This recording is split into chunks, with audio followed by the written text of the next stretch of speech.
Okay. All right, so good morning, everyone. I'm here. Okay, Pat. Today is Thursday, May 28th, 2020. The time is 9:03 a.m. This is our weekly meeting with our Community Development Organization. And our first order of business is the Pledge of Allegiance. So Vlad, would you lead us, please? Pledge allegiance to the flag of the United States of America, Of the United States and of to the America, republic for which it stands, one nation under God, one nation, indivisible, under God, with liberty and indivisible, justice for all. liberty and justice for all. Echo provided by Attorney Pat Braden. Yes. There's a little delay, so Good, it's, no, good it's job, fine. Pat. Yeah, it's the delay, yeah. Okay, then. So attending are Commissioners Duncan, Brooks, and Filios. Do we have any potential conflicts of interest? Hearing none, changes to the agenda. None. So our first item is a signing for case number MSF 20-0005 Garnet Ranch, Phase 1, which was a request by Crystal Creek LLC for a final subdivision approval of Garnet Ranch Phase 1 consisting of 12 residential lots of a preliminary approved 25-lot residential subdivision in case number MSP 19-0001 on 166 acres in the agricultural suburban zone. Vlad, please.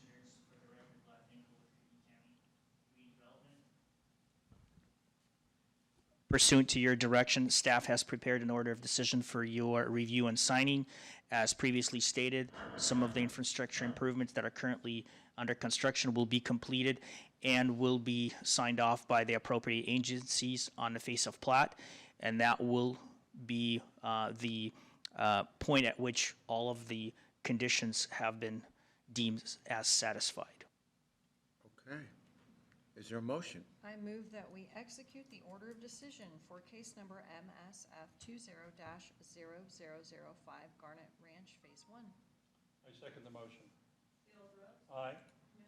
Aye. Aye, and the motion is carried, so we are signing.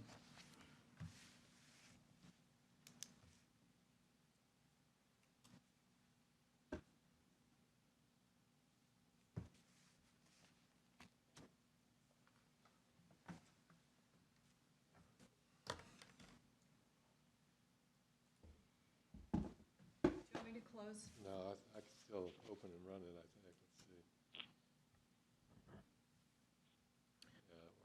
Okay, then, so this takes us to our business segment of the meeting, and this is first of two items, which is authorization to allow a boundary line adjustment on property with an AIN of 137745 that will provide for, 1, a useful resolution to a zoning code violation, and 2, extinguish an existing building right on a portion of the property that is essentially unbuildable, and this is a potential action item.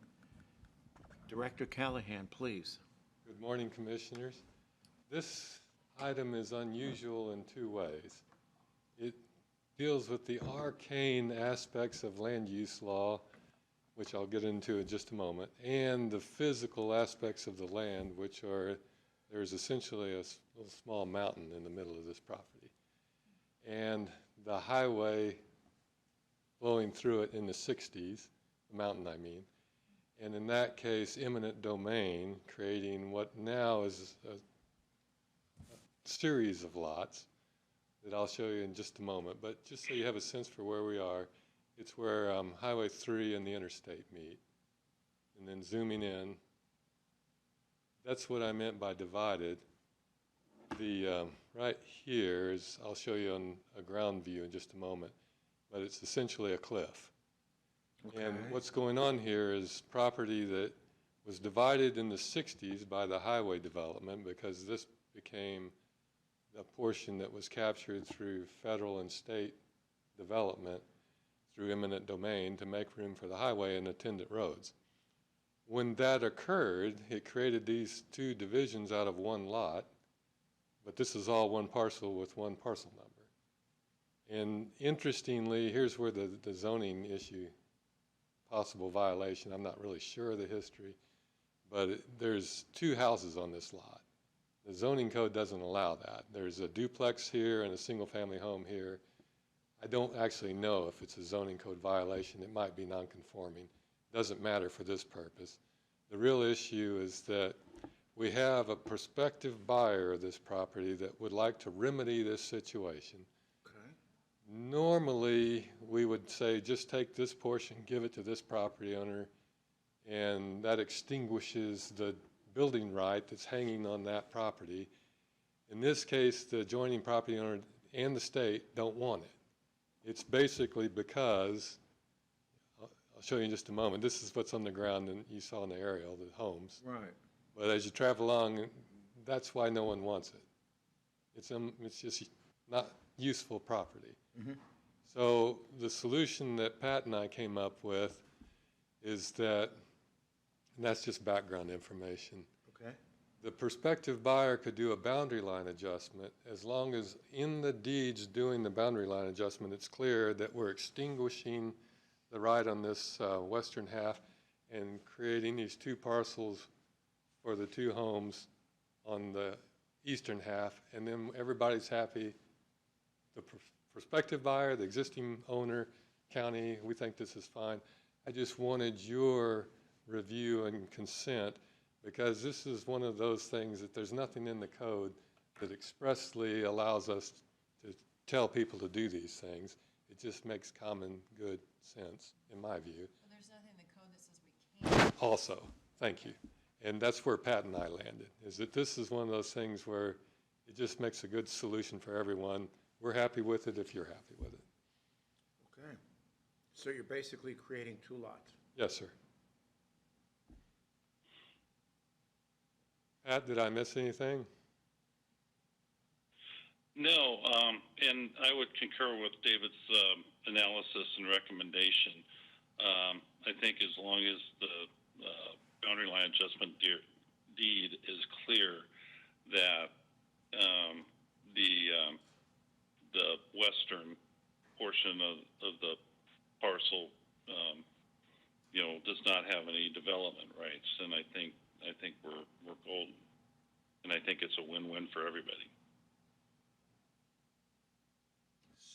So what's the disposition of the western parcel? It just remains as is? Or? It would be a parcel that is part of the boundary line adjusted portion on the eastern side, Right. but is unbuildable It's unbuildable. by virtue of the deed that'll describe that boundary line adjustment. So if you looked at title work after this is done, you'd see that visually depicted on the deed. In other words, Pat and I's idea is that the new owner would describe and show visually in a graphic like I just did how this new boundary line adjustment works, and that it's only one building lot for one home site for the whole thing. So in the final analysis, do we actually wind up with 3 lots? No, 2 lots, 2 homes, each on their separate lots. But that's on the eastern half. No, Or are you? let me make it easier for Yeah, you. make it easier. Go ahead. Show me the 1st lot. I'm just assuming for a moment Go ahead. that the line would be drawn here, Okay. and then this house and this Oh, parcel okay. remains part of this, Fair enough. and this is the only place where you can build on this parcel. Okay, This okay. this house remains on this parcel, and everyone's happy. Perfectly clear. Okay. Thank you. Sure. Thanks for asking. So if the dividing line goes between those, I mean, we're gonna have setback issues, or they'll just be Well, grandfathered in? we can work that nuance out when they're ready to divide. I think we tell them, if you want to keep this on this lot, you got to deal with setbacks. Yeah. If you want to tear this down, draw the line anywhere in here. We don't care. As long as you leave yourself a building site. Right. And, because it starts to get steep over here. So my thought is they probably want this area, not this. That way there's no setback issue. And if we go back to, I glossed over this slide. There, you can see that they've gotten their useful money out of these structures. Oh, sure. 40 years ago. Yes. So this could be a tear down and redo, I would guess. Makes sense. So do you want a formal motion? Please. I move that we allow a boundary line adjustment for property of AIN 137745 with the details set forth in our meeting today. I second the motion. Aye. Aye. Aye, and the motion is carried. Thank you, Director Callahan. Moving on to the second item of business, discussion of fee distribution as the final consideration of the proposed amendments to the Hauser Area of City Impact, ACI, potential action item. Do you remember how our ACIs work and what they do? Should I give you a 2-minute background? Yeah, please. Okay. Area of City Impact agreements in this county and every county in Idaho are essentially intergovernmental agreements required by state law. They have been for some 20-plus years, because the thinking on the state level is that cities and counties ought to plan together so that when growth occurs in a city, then it's coordinated and the city can absorb it in a way that their streets line up, their curb and gutter lines up, so on and so forth. It's good planning practice, been around in the country forever. In Idaho, it's a fairly recent thing, but for 20 years, it's been required by law. If cities want to annex, they have to be part of an ACI with a county. So we have ACIs with all of our cities in the county but one, that's state line. They don't need one. Hauser's ACI since 1999, in my view, has been fundamentally flawed in various ways. The critical way is that we've used Hauser's development code and comprehensive plan in the county to review projects in the county. That, in my view, it was a violation of what the Supreme Court has said 30-plus years ago, that no municipality should legislate away its authority. Set that aside, we did it, it's been that way for 20 years. We've been trying to fix it with a new amended ACI. We have agreement with the city staff, their attorney, and we've done numerous meetings with the public. They like it. We are almost there. The last thing that prevents us from bringing it forward to a public hearing is we need to square up how we're going to deal with the revenues, the fees that the city has grown accustomed to getting over time. Again, I can't explain why, but they've gotten the lion's shares of all the fees that we have ever done in the Hauser area. The city has, I mean. And so, for instance, if you look on, let me get that out of the way. This email I got from